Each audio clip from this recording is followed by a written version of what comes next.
How's it going, guys? Today we will focus on the earliest words in Chinese history, the oracle bone script. Basically, it was the inscriptions on bones or tortoise shells.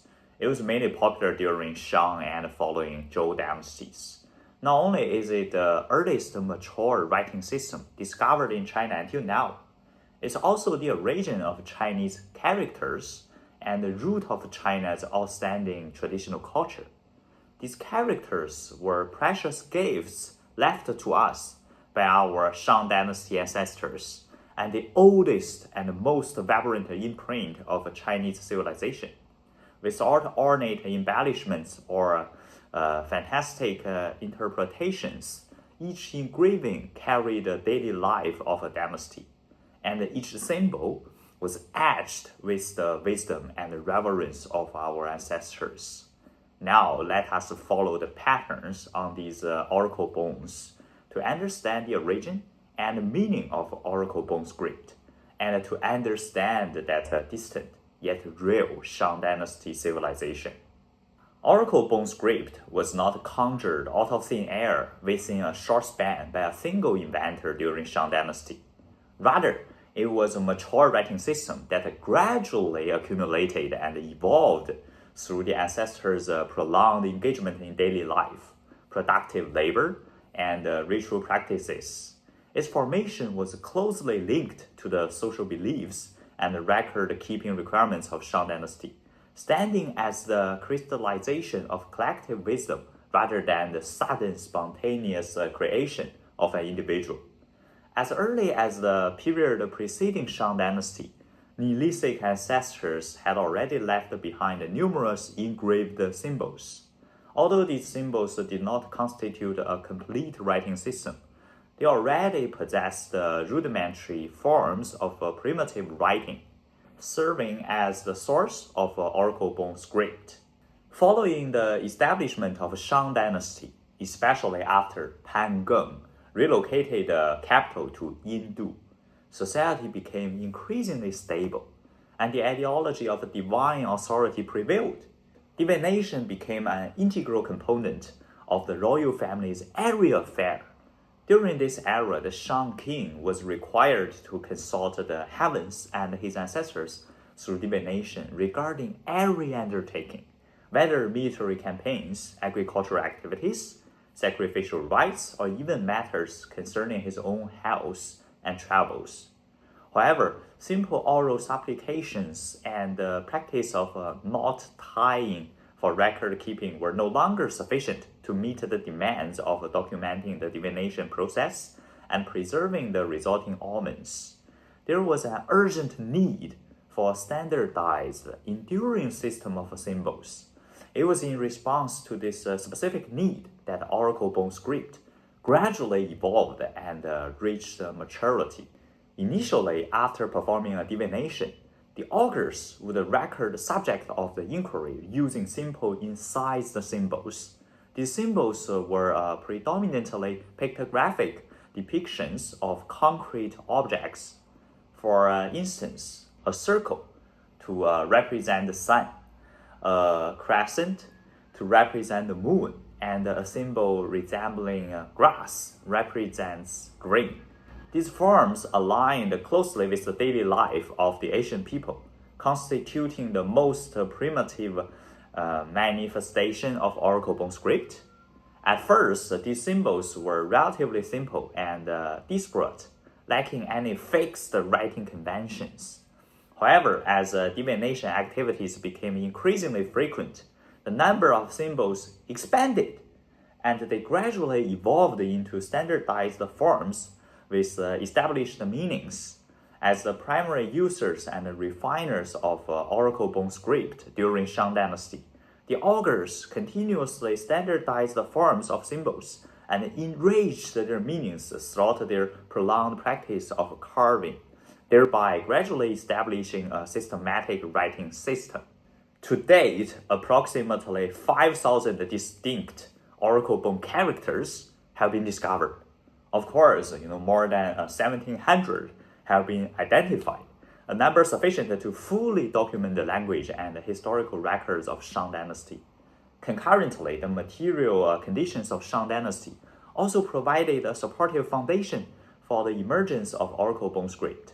During this era, materials such as tortoise shells and bovine scapulae were available in abundance, sourced both locally and through tribute from various regions. And following rigorous processing involving sawing, polishing, and drilling, they became ideal mediums for the inscription of characters. Furthermore, the widespread use of bronze engraving knives enabled the diviners to incise with precision upon the hard surfaces of the bones and shells, thereby producing character strokes that were slender yet firm, upright, and highly standardized. The interplay of these factors drove the gradual evolution of oracle bone script from rudimentary incised symbols into a mature and systematic writing system. I know some people might ask, oracle bone script seems to have no bearing on the lives of ordinary people. Yet, in reality, this was not the case. Although primarily intended for royal use, it has nonetheless indirectly permeated numerous aspects of daily life. The core function of oracle bone inscriptions was documentation.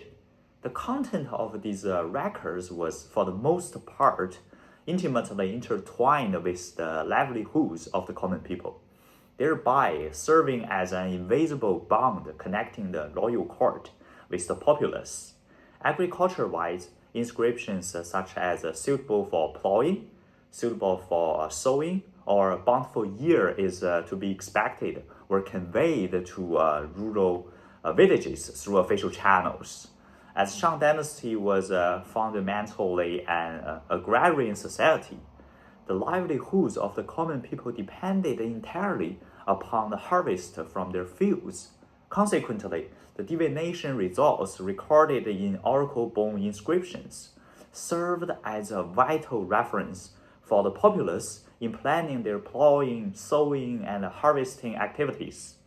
By helping to avert the negative impact of seasonal irregularities or adverse weather conditions on the harvest, these records indirectly safeguarded the basic subsistence of the people. Furthermore, the inscriptions documenting royal rituals performed to venerate ancestors and pray for a favorable weather embody the common people's own hopes for a bountiful harvest, thereby serving as a spiritual guide for agrarian activities throughout the land. In the context of daily production and trade, although oracle bone script was not directly and widely utilized by the general populace, its standardized system of symbols indirectly influenced the methods by which common people recorded information.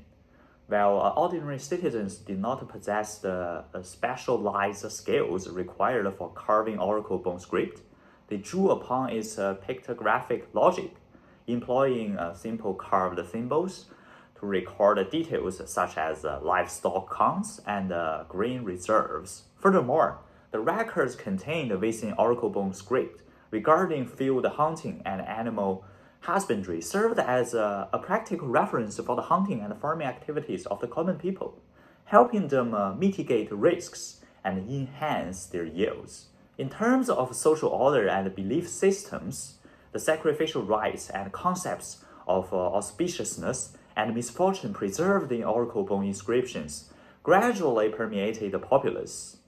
Although commoners were unable to participate in royal sacrificial ceremonies, they would emulate the associated rituals to worship their own ancestors.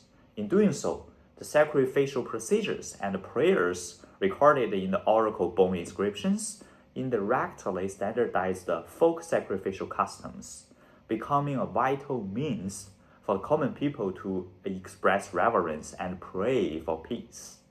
Concurrently, the divinations regarding good and ill fortune recorded in these inscriptions also influenced the daily decisions of the populace, such as travel and marriage, thereby serving as an implicit code governing the fabric of folk life. Now we can see Oracle bone script was not a form of writing exclusive to the royal family, detached from the common people.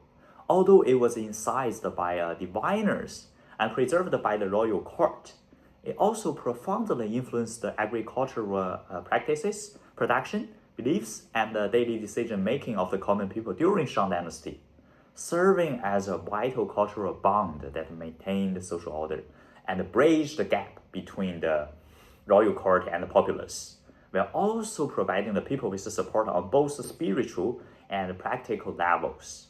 The formation of the Oracle bone script was a long, gradual process, not an overnight achievement. It underwent continuous development and refinement throughout the Shang Dynasty, ultimately becoming a writing system reserved exclusively for the Shang royal house for the purposes of record keeping and divination. Its invention was in essence a process in which early ancestors, through prolonged practical engagement, integrated primitive symbols with societal needs, gradually standardizing, enriching, and maturing the script. It stands as a pivotal maker of the Chinese writing system's transition from its nascent stage to full maturity, while also laying a solid foundation for the subsequent evolution of Chinese characters. And that's it. Thank you for watching it. If you are interested, stay tuned and see you next time. Cheers.